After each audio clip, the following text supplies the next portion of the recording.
You were born, you lived, and one day you'll die. But what if I told you none of this has ever happened outside of God? What if all your experiences, your joys, your wounds, even your deepest fears, has all been unfolding while you're still in the womb of divine consciousness? We are not separate from God nor forgotten by Him. We are just still forming, still awakening to His reality. But here's the part no one talks about. What happens after we are fully formed from this cosmic womb? Stay with me to the end of this video, because once you understand this, your entire perspective on life, death, and even God will never be the same again.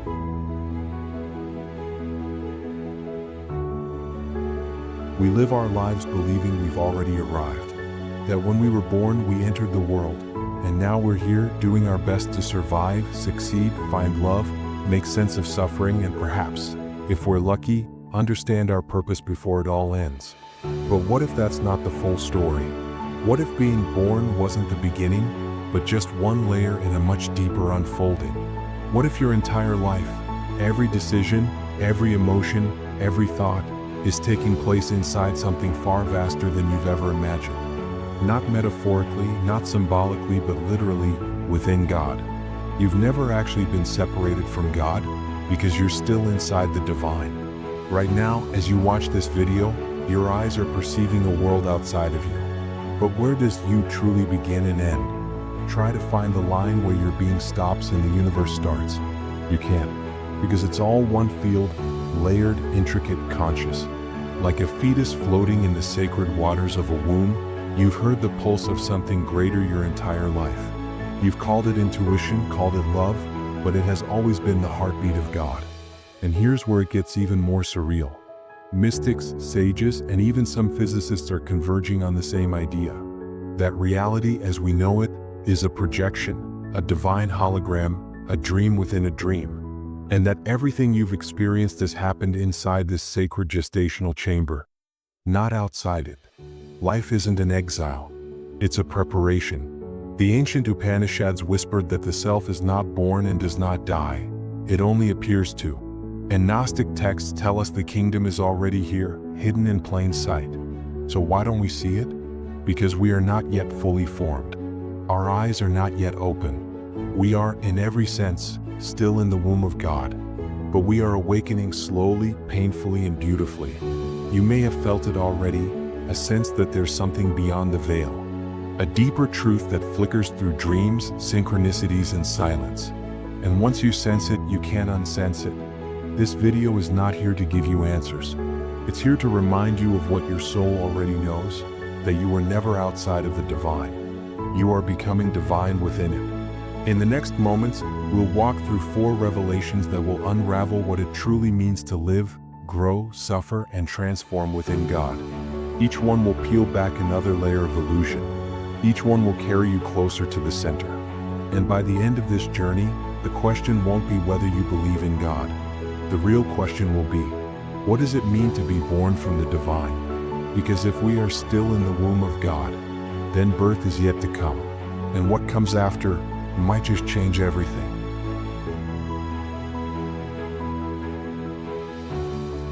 Let's start with a reality check. Place your hand on your chest for a moment. Feel the beat beneath your skin. That heartbeat is yours, and yet it's not. You didn't start it. You don't consciously keep it going. It began before you were aware, and it will continue even while you sleep. But what if that rhythm isn't just yours at all? What if it's the echo of something far older and far deeper? It is the pulse of the cosmos itself. This is the first revelation, that you are not outside of God. You are not abandoned in a distant universe hoping to be seen. You are not a visitor here. You are becoming, slowly, gently, painfully, inside the sacred container of the divine. Imagine a baby in the womb.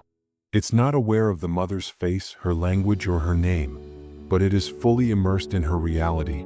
It lives off her breath, drinks from her life force, feels her moods without knowing why. It is in every way one with her, and yet still becoming conscious of her. That's us in the same way. Every tradition has hinted at this. The divine is the ground of all being, the source behind the veil, the field in which we live and move and have our being. But here's the twist. We keep searching for God as if God is somewhere else. as if he is outside or somewhere up there. And yet, the sages have said it clearly, you were never outside. You've just forgotten the umbilical cord that still connects you. This forgetting isn't a mistake, it's a stage. Because gestation isn't about awareness, it's about formation. And this spiritual gestation is messy and confusing. It's filled with so many contractions of the soul. But here's the gift. You are not expected to be finished. You are not judged for your incompleteness. Because the divine doesn't measure your worth by your development. It holds you completely exactly where you are, in darkness, in silence, and in stillness. Close your eyes and try to feel the womb not as an idea, but as a presence that has always surrounded you. And just like the unborn child doesn't need to find the mother, you don't need to find God. You're not separate from Him, you're submerged in Him. So stop trying, just breathe and let go of the need to arrive. Because the first step is not going somewhere new. It's remembering where you already are. Still floating, still forming, still in the womb of God. And you may not fully grasp the meaning of this revelation until you listen to the next one. Let me ask you something personal, something quietly unsettling. When was the last time you felt truly connected to something larger than yourself? Not in theory or belief, but in the raw, unmistakable sense that your soul was part of a living whole. If you're like most of us, that feeling is rare. And yet, deep down, it haunts us, the intuition that something's missing, that there's a gap between who we are and what we're meant to be. But what if that gap isn't real? This is the second revelation. The separation you feel, that aching sense of disconnection, is an illusion born not from sin but from development. You are not cut off from God. You are still inside God. But like a child in the womb who cannot yet open its eyes, you simply haven't developed the senses to fully perceive it. Let's take this a layer deeper with a powerful metaphor, one used by sages and mystics for millennia. Imagine a dream. In the dream, you are lost in a foreign city. You don't remember who you are or how you got there. All you know is that you are confused and isolated. Then suddenly, something happens. A symbol, a voice, a flicker, and you begin to remember. Wait, this isn't real. I'm dreaming. But here's the paradox. While you were dreaming, your body was never lost. You were always safe in your bed. The entire journey of confusion happened within you. That's what your soul is experiencing now. You are not lost. You are dreaming separation. You are dreaming aloneness. And the dream feels real because the part of you that knows the truth hasn't awakened yet. Now here's the challenge. Most people live their entire lives inside this spiritual dream, chasing connection, chasing God, chasing meaning, while never realizing they're still inside the womb. And what's inside the womb is filled with darkness and mysterious sensations. No visual proof of the one who holds you. So it's no wonder you sometimes feel abandoned and alone. But you're not. You've just forgotten how to listen. Mystics have always told us that the divine voice is subtle, like a whisper through a wall, like warmth in the stillness. And quantum science tells us that what we perceive as solid reality is mostly space, that everything is connected beneath the surface. Your separation is not real. It's developmental. Just like a fetus doesn't yet recognize its mother's voice, even though her body surrounds it, we too are slowly developing the spiritual organs to know God, not just believe in God. This explains the longing, the restlessness, that quiet ache that no relationship, success, or religion has ever fully satisfied. Because what you long for isn't out there. It's the memory of being whole. You've never left the source. You've just grown distant from the awareness of it. Now let me ask you to try something. Close your eyes and breathe deeply. Ask yourself, what part of me is watching this breath? Where is the one who is aware? Can you locate it? Can you point to it? You can't. Because the awareness that you are is not contained in your body. It's not confined by form. It's not yours, it's shared. And that's the key. The illusion of separation fades not through belief, but through inner seeing, through remembering that everything you touch, every person you meet, is part of the same divine field that pulses through your veins. You're not missing God. You're missing your ability to recognize the presence that has never stopped embracing you. So what do? You stop searching out there. You stop waiting for heaven to arrive. You start listening within, not just in stillness, but in suffering, in joy, in silence. Because the womb of God is not a place. It's an atmosphere, a holy container in which you are slowly waking up from the dream of separation. And once that dream begins to break, everything changes. You see life not as exile, but as evolution. You feel pain not as punishment, but as contraction. You meet others not as strangers, but as fellow unborn souls in different stages of becoming. And perhaps most beautifully, you stop asking, "Where is God?" and begin understanding that you were never alone. But here's where it gets really mind-bending, because if the separation was never real, then this isn't life as we've imagined it. It's gestation. And if we are all still being formed in the womb of God, then what comes after might just be the true beginning. Let's explore that in the next revelation.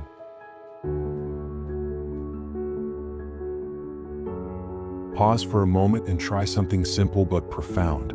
Where are you? Not your body, not your name, your role, your memory. Try to pinpoint your presence. Can you? This leads us into the third revelation. Consciousness is not something that happens inside of you. You happen within consciousness. This isn't just a poetic idea. It's a seismic shift in perception. One that mystics, quantum physicists, and spiritual sages have echoed in their own language. Let's begin with an ancient story, one that speaks in symbols more powerful than facts. A man once asked a sage, "Where is God?" The sage smiled gently and replied, "Where isn't God?" In many traditions, consciousness is considered the fundamental substance of the universe. Not a product of the brain, not locked in the skull, but an ocean we swim in unknowingly. Now here's the twist. We live our lives as though awareness is a byproduct of our existence. But what if it's the container of it? Imagine a goldfish in a bowl. It swims, it sees, it reacts, but it has no concept of the water it moves through. The water is so constant, so all-encompassing that it's invisible. That's the way we are. We move, think, feel, all within the infinite field of divine awareness. But because we've never been outside of it, we struggle to perceive it. This is why mystics often describe awakening not as an event, but as a remembering.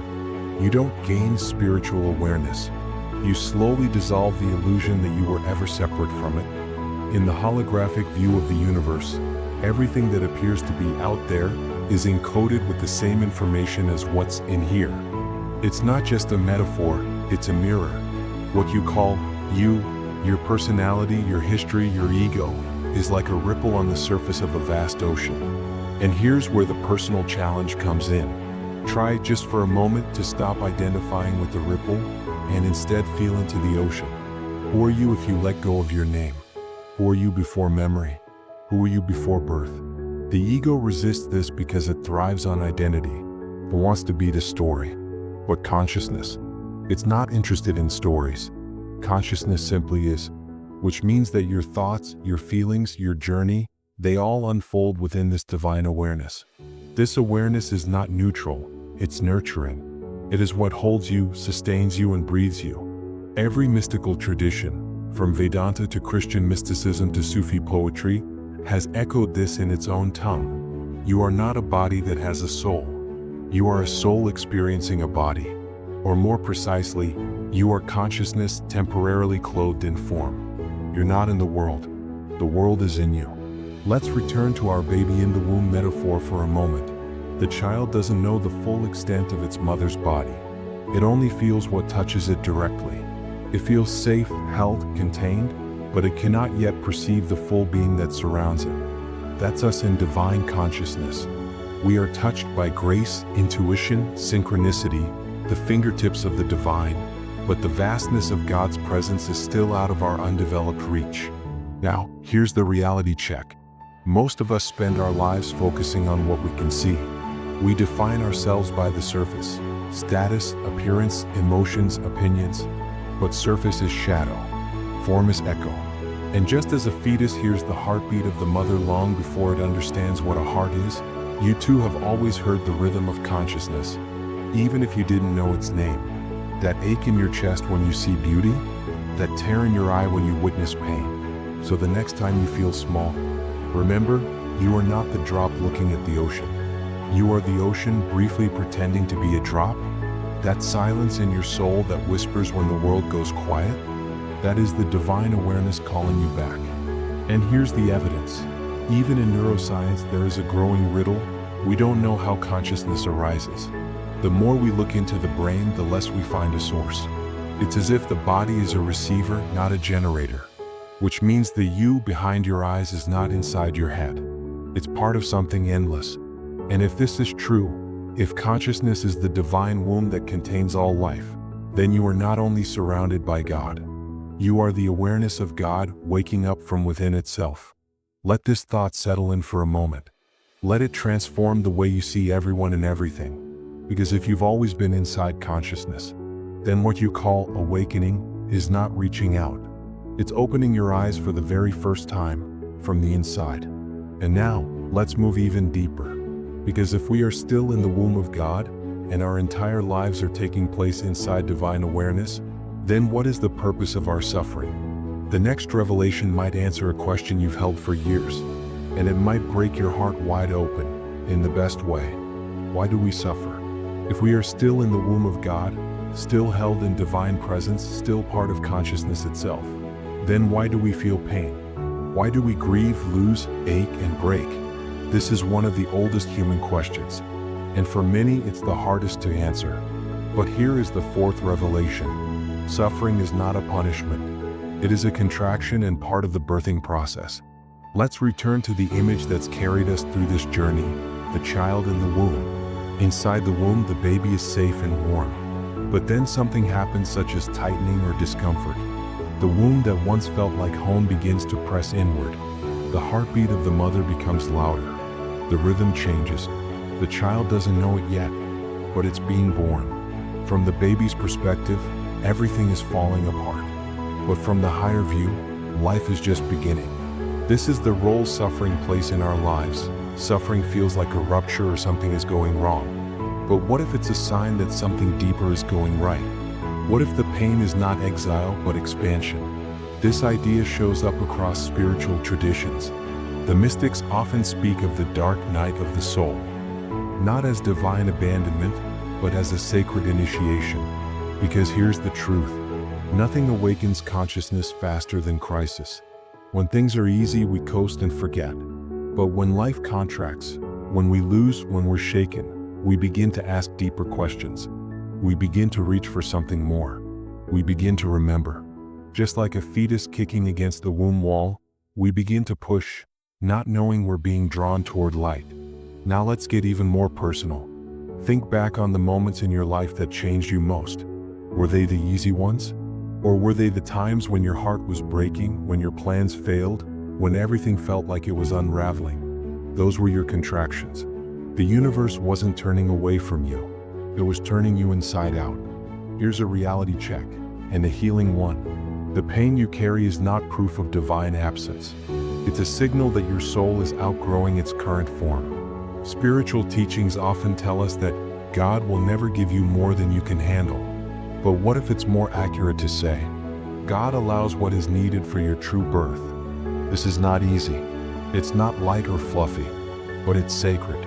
Because when we're stripped of the illusions and control, what remains is inner awareness. We stop clinging to externals and begin anchoring into something eternal. In the holographic view, your suffering is not isolated. It's a ripple that reveals the underlying unity. Your pain matters, not just to you but to the collective. And in mythology, as Campbell shows us, the hero always faces trials, descends into darkness, loses everything before finding the truth. That descent isn't a detour, it's the path. So what if your suffering is the divine midwife, urging you toward your awakening? Let's try this together. Think of your greatest setback. Now imagine what would it look like if that setback was not an absence of God, but the very doorway through which divine love entered you? What if you are not being punished, but prepared? Prepared for a new level of awareness, prepared for deeper compassion, prepared for spiritual birth. And this is the final secret of the womb. Even while you are inside it, you are being made ready to leave it. Every joy, every sorrow, every moment of silence or despair is shaping you, growing your capacity to perceive, to feel, to embody divine presence. The contractions hurt, but the pain is not the end. It is the prelude. Because one day, maybe not today, maybe not in this life, but someday the womb will open, the illusion will fall away, and you will see clearly that you were never forsaken, but you were held, shaped, and loved into the fullness of your being. And in that moment, you won't just know God, you will remember you always did. If what you've just heard stirred something deep inside you, if it made you question anything or maybe help you remember something important or even weep, then this journey is only just the beginning. If this video has helped you begin to remember that, then subscribe to this channel, because we are only just beginning to uncover the deepest truths hidden in ancient words, mystic writings, and your very own soul. Every week, we explore powerful spiritual mysteries, decode ancient scriptures, and reconnect modern hearts to eternal truths. So if you're ready to wake up, not to another belief, but to your true nature, then hit subscribe. Join a growing circle of seekers, and let's walk this path together, because you were never outside of God. You were never forgotten. You were never alone. You were simply becoming in the womb of the divine, and the moment of your awakening might be now. Until next time, stay open, stay curious, and stay inside the light that has always held you. Peace be unto you.